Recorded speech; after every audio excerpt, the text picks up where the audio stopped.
ऐसी स्थिति आती है कि बस निराश होकर के उपासक अब क्या करें, अब क्या क्या हो सकता है, कोई मेरा नहीं, कोई, अरे कोई तो बोले कि मैं सही चल रहा हूं, कोई तो बोले ठीक हो, जिसको देखो वही प्रतिकूलता प्रतिकूलता। क्योंकि सुख में, अनुकूलता में संसार का संबंध दृढ़ होता है, इसीलिए कृपालु हरि उसे सुखानुभूति संसार में नहीं होने देते, कहीं संबंध दृढ़ नहीं होते, केवल कृपा ही कृपा दिखाई देती। जब वो ऐसी ऊंचाई पे पहुंचता है, लौट के देखता है कि आहा, ये तो केवल हरि कृपा थी, नहीं एकदम सीधी चढ़ाई और ऊपर से काई, कैसे हम चढ़ सकते थे, ये तो केवल ऐसा हुआ कि आंख खुली और चढ़ गए, प्रयास ही नहीं हुआ, ये तो केवल कृपा ने किया। उस समय वो केवल प्रभु की मधुर मधुर कृपा का अनुभव करके रोता रहता है। जो उपासक कृपा पात्र होता है उसकी दशा इस रूप में पहुंचती है। सच्ची मानना, कृपा ही बदलती। एक उपासक परिचय के, बढ़िया सुंदर परिवार, अच्छी अर्थ की प्राप्ति की व्यवस्था, और जैसी भक्ति करनी चाहिए वैसी भक्ति कर रहे हैं। अब कृपा उदय हुई, जिनके द्वारा परिवार का पोषण और अर्थ व्यवस्था होती थी, भगवान ने उनको अपने पास बुलाया। अब जो भी वो धीरे धीरे सब छूटता चला गया। अब अखंड वृंदावनवासी बैरागी स्वरूप भजन परायण प्रगट में देखने में लगा सब उजड़ गया, लेकिन आंतरिक वृत्ति से देखो तो लगा सब संभल गया। प्रभु ने कृपा करके कैसा संभाला कि अब कोई रास्ता ही नहीं रह गया, एकमात्र प्रभु का रास्ता रह गया है। तभी तुम परमानंद में जा सकते हो, जब प्रभु की कृपा ऐसे घेर लेती, दिखाई देता घेर लिया कृपा ने। अब रोते रहो या चिल्लाते रहो, तुम्हारे रोने चिल्लाने का कोई वहां फर्क नहीं पड़ता। अभी मोह ममता में हो सकता है आपको दुख लगे, लेकिन जब आप उस कृपा का परिचय प्राप्त करेंगे तो मधुर मधुर उनकी कृपा मूर्ति का अनुभव करके केवल रोते रहेंगे। इसलिए मैं तुम्हें कहता हूं, तुम कभी इस मार्ग में निराश मत होना। मैं तुम्हें सच्ची अनुभव की बात बताता हूं, प्रभु जिस पर कृपा करके ऐसी विषम परिस्थिति देते उसके साथ रहते हैं। ये बात पकड़ लो। जब तुम्हें सब छोड़ रहे हो, प्रतिकूलता घेर रही हो, अव्यवस्था घेर रही हो, तो तुम आसपास अनुभव करना वो है, क्योंकि वो ऐसे में छोड़ नहीं सकता। जब वो इतना बड़ा कृपा करके हमारे साथ महामहिम कार्य कर रहा है, माया मुक्त करने, वो जानता है कि बहुत कमजोर हैं, लड़खड़ा जाएंगे, इसलिए वो साथ रहते हैं, हरि साथ रहते हैं। और वो धीरे धीरे कहते रहते, मैं तुम्हारे पास हूं, डरना मत। संत रूप में, गुरु रूप में, शास्त्र रूप में वो समझाते रहते, डरना मत, मैं तुम्हारे पास हूं। सच सच वो अपनी गोद में ले लेते हैं ऐसे उपासक को, वो अपने अंक में ले लेते हैं। जिसको जगत से निराशा मिली वो हरि की गोद में बैठ जाता है। तो बलिहारी है ना ऐसी निराशा की, ऐसे दुख की। अब हम कभी भूल न करें, धन की प्राप्ति, कीर्ति की प्राप्ति, जगत में सम्मान की सफलता, इसमें कभी भगवान की कृपा का अनुभव न करें, ना करें, आज्ञा दे रहे हैं। ठीक है, महाराज अम्बरीश अपने समस्त वैभव को स्वप्न तुल्य मानते थे, चरित्र में आया है। ठीक, उसका कोई महत्व तो नहीं होना चाहिए। दीनता, दुख, अभाव, निंदा, असम्मान, ये महामधुर मंगलमय भगवान की कृपा हुई है, इसे आदर पूर्वक स्वीकार करो। फिर ध्यान दीजिए, धन, मान, कीर्ति, जगत की प्रत्येक सफलता, अनुकूलता, इसमें कभी भगवान की कृपा को मत मानो। ये महापुरुषों के वचन है। दूसरे इसमें टिप्पणी कर सकते हैं कि भगवान की कृपा न माने, तो इसमें क्या माने? ये भगवान की कभी कृपा नहीं हो सकती। वो अपने कृपा पात्रों को माया में नहीं फंसाते, इसी का नाम माया है। जब उसकी चित्त वृत्ति भगवदाकार होती तो स्वयं यश फैल जाता है, स्वयं सारे वैभव उसके चरणों में लौटते हैं, पर वो उसका आदर नहीं करता, अंदर से उसके प्रति मात तो नहीं देता। ये अंदर की बातें हैं। दीनता, दुख, अभाव, अकीर्ति, निंदा, असम्मान, मधुर मधुर मंगल में भगवान की कृपा हुई है, इसको स्वीकार करो। यह है भगवान की कृपा। अब बोलो हमारे ऊपर भगवान की बड़ी कृपा है। अनुभव करो तुम्हारे ऊपर प्रभु की बड़ी कृपा है। जो इस मार्ग में अमुक प्रकार का अगर वास मिल जाता, अमुक अमुक प्रकार की हमारे को सुविधा मिल जाती, अमुक भोजन पद्धति से मिलता, अमुक प्रकार से लोग हमसे मिलते, अन्य अन्य सुविधाएं, तो हम समझे भगवान की कृपा है। ये अज्ञान है, कभी इसे अपने हृदय में आने मत देना। जब कोई आपको आदर से बुलाए, कोई सम्मान करे, तो आपकी दृष्टि में भी वो नहीं आना चाहिए, आंतरिक दृष्टि में। जैसे कोई हमें जिस गली में जाते हो गाली देता हो और हमसे द्वेष मानता हो, तो हम उस गली में भी नहीं जाना चाहेंगे, अहंकार होने के कारण। ऐसे भक्त जिस गली में आदर होता हो, माला पहनाया जाता हो, उसकी कीर्ति सम्मान हो, उस गली में नहीं जाना चाहिए। और जिस गली में अपमान होता हो, गाली मिलती हो, हफ्ते में 1-2 बार तो उसमें जाना ही चाहिए, जिससे पता चलेगा कि हमारे हृदय की स्थिति क्या है। यह है उलट याप में समा, ये उल्टा मार्ग है। जब आपके हृदय में निंदा करने वाले का और प्रशंसा करने वाले का, दोनों के प्रति कोई भगवत भाव की शिवान्य भाव ना हो, तो समझ लेना अब कृपा फलीभूत हो गई है, अब हृदय की स्थिति बन गई। श्री स्वामी ओंकारानंद सरस्वती जी नजफगढ़ के, जब उनके पास गए, पहले से ही जन्म से ही उनकी कृपा रही, पूर्व ग्रह में जाते रहते थे। तो जब संत वेश में गए, नई अवस्था, बहुत हंसे। कहा बेटा हमें पता था ऐसा ही होगा, पर ध्यान रखना साधुता बहुत कठिन बात है। साधु को कुत्ते जैसा स्वभाव बनाना चाहिए।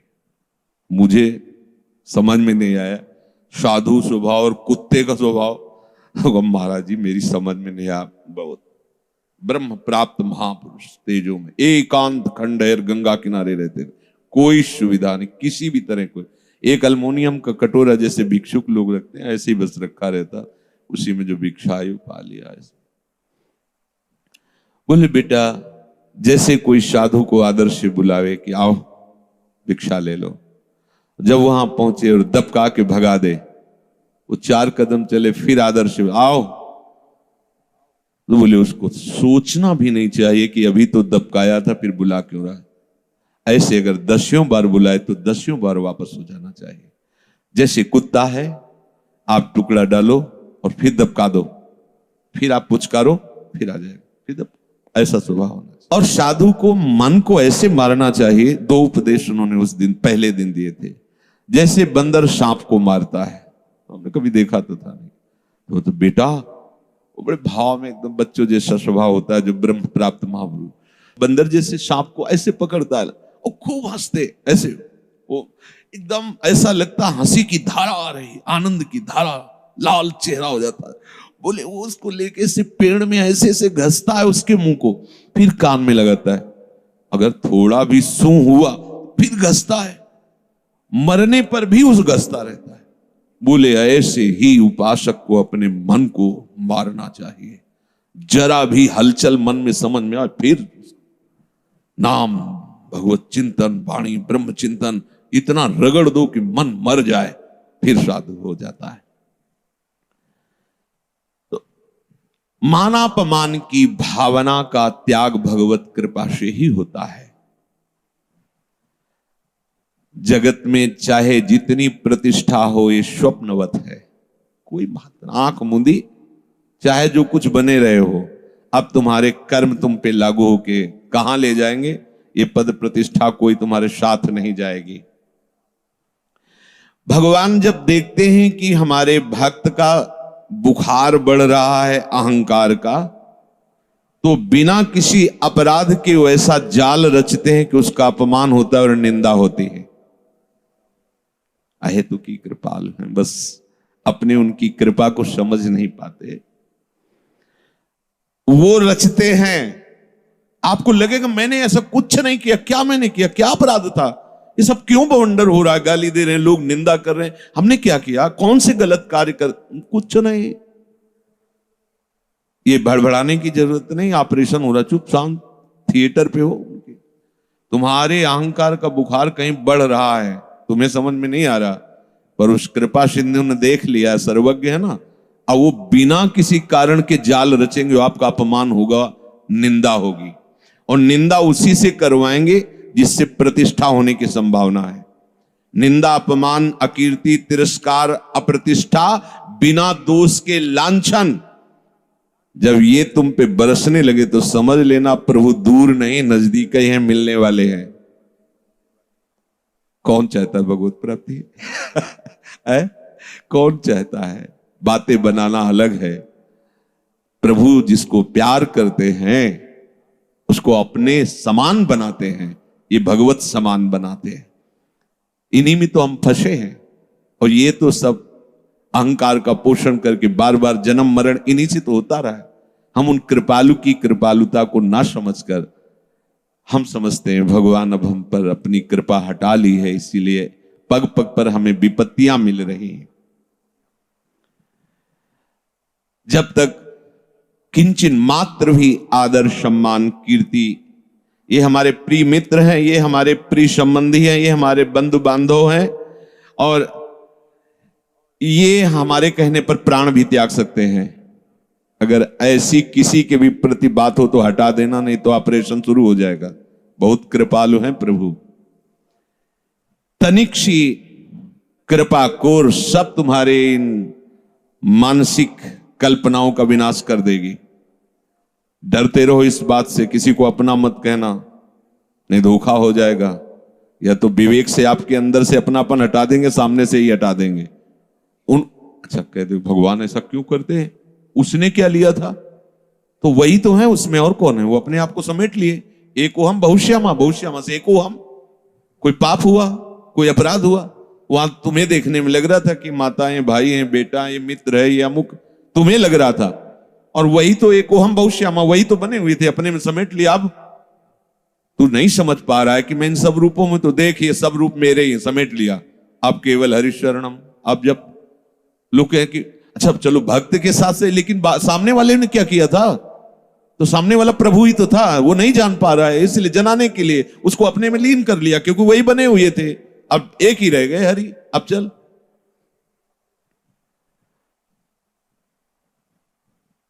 अपने हृदय में हमें कोई बुलाए, हमें कोई प्यार करे, हमें कोई सम्मान करे, हमारी प्रशंसा हो, उपासक को ऐसी आशाओं का त्याग कर देना चाहिए।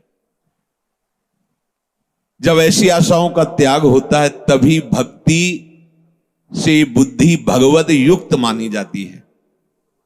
अगर ऐसा नहीं है तो नास्ति बुद्धि रयुक्तस्य, उसकी बुद्धि प्रभु में युक्त नहीं हुई है। चायुक्तस्य भावना, अब जिसकी प्रभु में बुद्धि युक्त नहीं है उसके हृदय में ये भावना ही नहीं आ सकती कि मुझे केवल कर्तव्य कर्म करना है, बस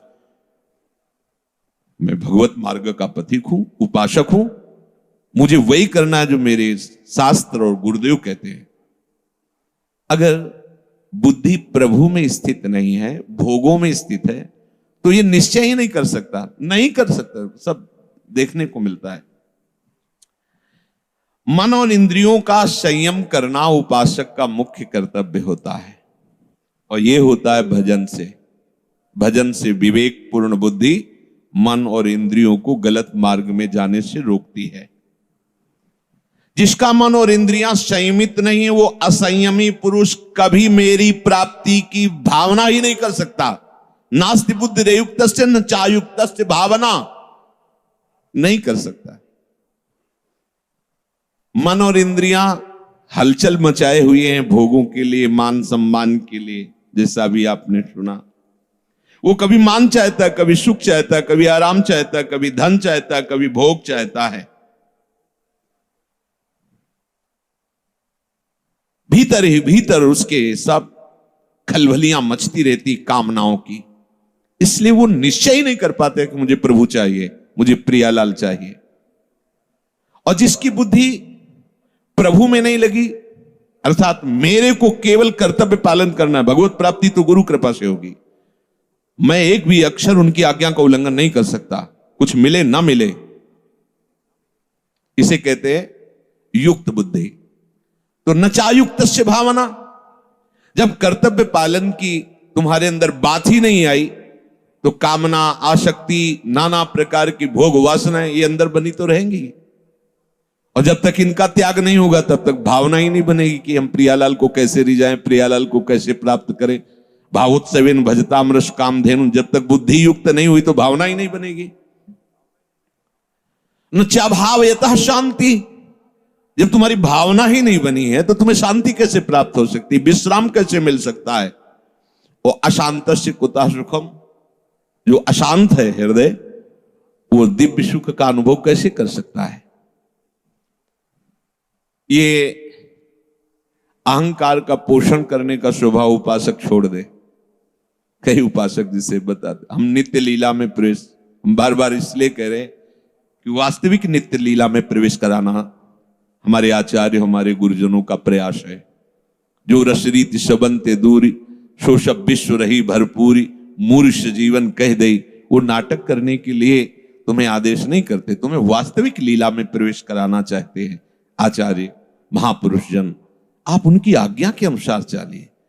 चार लोग बेचारे अज्ञानी हो, जान लेंगे कि आप नित्य लीला में प्रवेश कर रहे हो, कर चुके हो, प्रणाम करें, नमस्कार, उसे होगा क्या। और प्रवेश तुम किए हो इंद्रियों के भोगों में। अरे उस सर्वज्ञ प्रभु की दृष्टि से कोई बच थोड़ी सकता है। ये नाटक क्यों, किसकी रिझाने के लिए, ये दंभ पाखंड क्यों, केवल उदर पोषण और कुछ आवश्यकताएं। यह तो बढ़िया है भैया, बाबागिरी का भेष उतार दो और लेबरी करो, 400-500 रुपया एक दिन में कमाओ और मनमानी सामग्री लो, फिर चलो। और उसमें भी गाय और पशु पक्षियों का कुछ भाग निकाल दो और नाम जप करो, तो बढ़िया तुम्हारी सदगति हो जाएगी। संत बन के भगवत मार्ग के पथिक होकर, उपासक होकर, इस बात से अपने को पुजवाना कि मुझे भगवत प्राप्ति हो गई, मैं नित्य लीला में प्रवेश, खिलवाड़ समझा नित्य लीला में प्रवेश होना।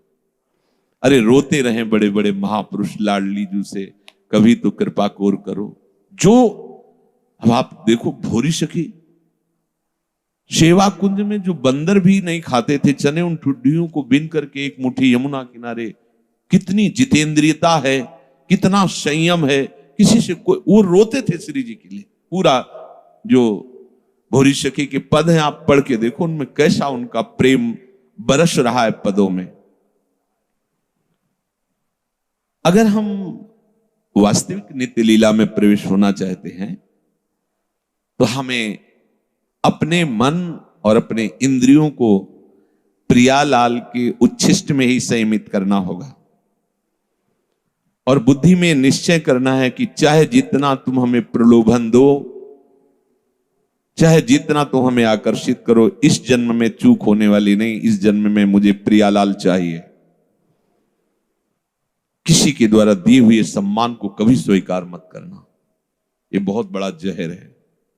साधक इससे भ्रष्ट हो जाता है। कोई तुम्हें प्रणाम कर रहा है, नमस्कार कर रहा है, हो सके तो तुम उसे प्रणाम करो, उसे स्वीकार मत करो। अंदर कभी स्वीकार मत करो कि मुझे ये जो पैर छुआने में आपको सुख मिलने लगा या आप इसे अच्छा समझते हैं, तो आपसे प्रार्थना है आप सावधान हो जाइए, आपका पतन शुरू हो चुका है।